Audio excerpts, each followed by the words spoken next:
Stephanie Meyer caused my trust issue. What is going on, you guys? My name is Megan. Welcome to This Past Romance. This is my YouTube channel where I talk to y'all about books and whatever else I feel like talking about. We go on tangents. We talk about superheroes and we talk about celebrities and we talk about music and podcasts and whatever floats our boat over here. And today's video is the Slow Readers book tag that was created by Mikaila May here on YouTube. Mikaila's channel and Mikaila's video are both going to be linked in the description box below, so go watch the original because it's probably leaps and bounds better than mine. But I'm not gonna lie to you guys, Izzy from Happy For Now did send me this tag and I was really excited to do it. Yeah, I'm gonna go ahead and we're gonna jump into this tag. This again is the Slow Readers book tag. So question number 1 is, what is your Goodreads goal for the year? And this year my Goodreads goal is 100 books. I'm pretty sure that's double last year's. I don't really remember off the top of my head. I do know that the Goodreads goal for this year is 100 books, and I also know that I'm 9 books behind schedule. Thank you, Goodreads, for that reminder and making me feel bad about myself. Question number 2 is, how many books do you read a month on average? I average roughly 10 books a month. Sometimes it's a little less, sometimes it's more. For June, we are on track to read more than I read in May. I read 12 books in May. I'm on track to read more books in June than I read in May. Roughly 10 is just a safe bet to guess. I'm going to be right around there, give or take a couple. Question number 3 is, how many days does it typically take you to read a book? Now this one is tricky because it just depends on the book. If I'm really into it and I don't have anything else really going on and like work is slow, I know work's supposed to be slow the next day, I don't care to stay up later and like finish a book, but sometimes it's just hard. So I'll say maybe 2, sometimes 3 days. It all just depends. Question number 4 is, are you always reading or do you take breaks in between?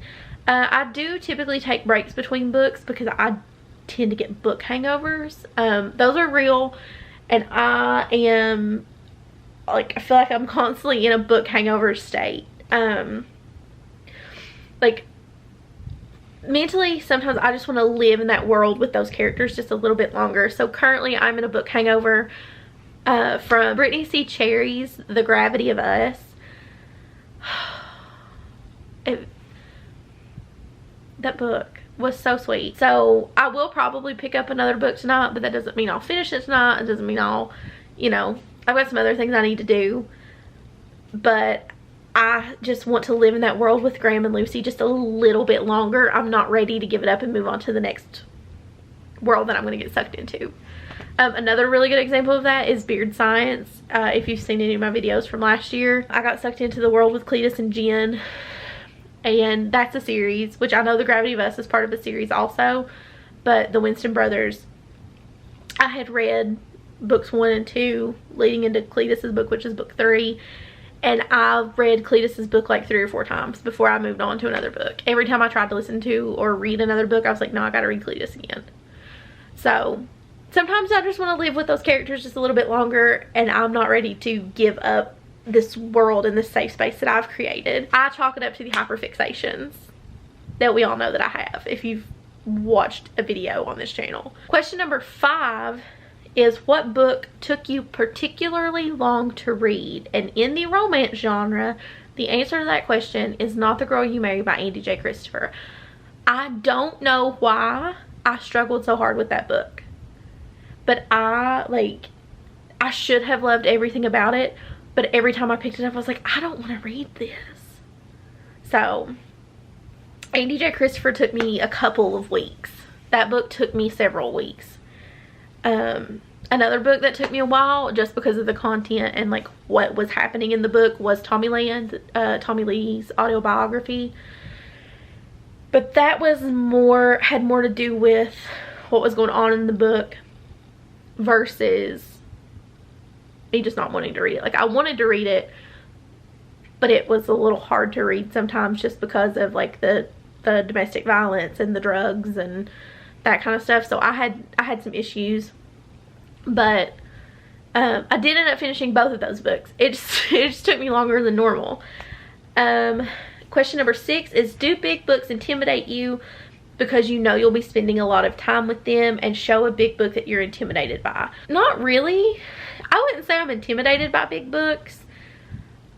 I'm always afraid that I'll get bored and never finish them. When I was, I think, a senior in high school, maybe, I think Stephen King released 11/22/63, and my aunt had purchased the book, and it is massive. This book is huge. I read like 500 pages of that book, and I finally handed it back to her, and I was like, I can't do this. I struggle to follow them when they're too long, and when they have really convoluted like things happening, and the guy is trying to, I think, go back in time and stop Kennedy's assassination. It's a mini series on Hulu now. I think it has James Franco in it, and I know that we don't support James Franco anymore because he's a shady individual. I'm pretty sure it's him that's in it, and I know that it's on Hulu. I've not watched it. So the biggest book that I have right now is, I'm pretty sure it's this one, is Anthony Kiedis' Scar Tissue. I mean, it's pretty large. It is 465 pages. The font is teeny tiny. This is gonna take me forever. I'm not afraid to read it because of its size. I'm afraid to read it because of the content.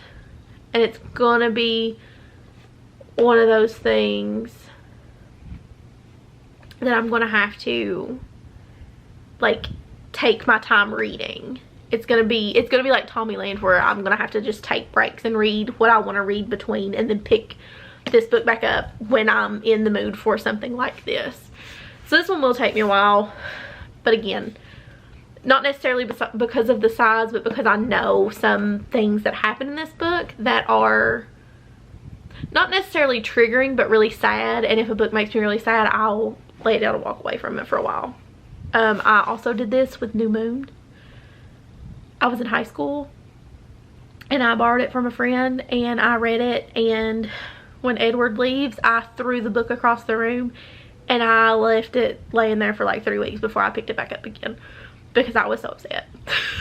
So Stephanie Meyer caused my trust issues, I guess. I don't know. Which book have you actually read in one day or just super quickly? I do this a ton because I read romance books, and I can't not know how it ends. It'll bother me.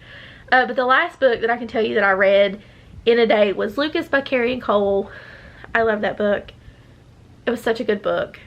I could not put it down. Like, I had to put it down to go to my aunt's house, I think, and I took my Kindle with me, and the moment that I had a chance, I was reading it again. And then I had to drive back to where I live because I was at my parents' house, and I looked at my mother and I said, I'm not leaving this house until I finish this book. I will not leave the couch until I finish this book. I don't care if it is 10 p.m. when I drive back. I'm not leaving the house until I finish this book. So Lucas is the last one. What book genre takes you the longest to read? I already touched on this, but typically it's biographies. Even if I like the person, because they're supposed to be true stories, I know they're probably embellished a little bit here and there, but I struggle to read them because of what they are. And it just feels weird to get this inside look into this person's life. And even though they're inviting me in to get this look, I don't feel invited. Like, I feel like I'm doing something wrong. So with biographies, I understand that they're letting us in, and like they're telling stories that they want to tell and not that they have to tell, but it still feels wrong to me. Question number 9 is a book you regret reading because you spent so much time with it for so little payoff. And I would say, I have an option written down. I would go back to Not the Girl You Married by Andy J. Christopher, but also The Jake Ryan Complex by Bethany Crandall. I had such high hopes for that book because 16 Candles is one of the movies that I grew up on, and I grew up loving Jake Ryan, and the Jake Ryan complex just didn't do for me what I thought it would. Basically, I had such high hopes and it just wasn't what I wanted. And that one, it did take me a little bit to get through because I was just like, this isn't what I wanted it to be. This isn't how I would have done it. Question number 10 is recommend fellow slow readers a book. And I'm going to recommend Wishful Drinking by Carrie Fisher. If you like Carrie Fisher, if you love Princess Leia, give this book a shot. I have it physically, but I actually listened to it on audio, and it was about 3 hours long. This whole book is 156 pages. This entire book. It was a one-woman show that she then turned into a New York Times bestseller. I got this at Half Price Books. Carrie Fisher tragically passed away. I miss her genius. But one thing that I would recommend, if you're a slow reader but you want to read more, is definitely listen to audiobooks. I still think they're reading. It lets me read when I'm in a situation that I can't. It really helps me focus because my brain doesn't shut off. Like, even to sleep, I have to have some kind of noise because my brain won't shut off in the silence. Another one, if you're not really into things like this, I really liked Twisted Love by Anna Huang. It was in my May wrap up. Izzy recommended it. Yeah, I would definitely recommend Twisted Love. Also, if you are not into so much autobiographies or like life stories, especially if you don't like Carrie Fisher, I guess I can't really tell you to read Carrie Fisher's book. However, I laughed out loud. I thought this book was hilarious. She was a gem.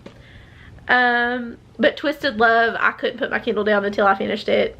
I'll link Izzy's video talking about Twisted Love down below also, along with my May wrap up. And yeah, that's everything. That is the Slow Readers book tag.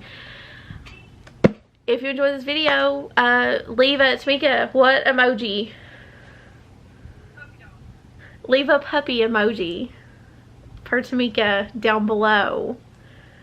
And let me know if you liked it. Go give Mikaila's channel a view. Go watch her tag. Go watch her original video. And until next time, be good to yourself. And I will see you all in my next video. Bye.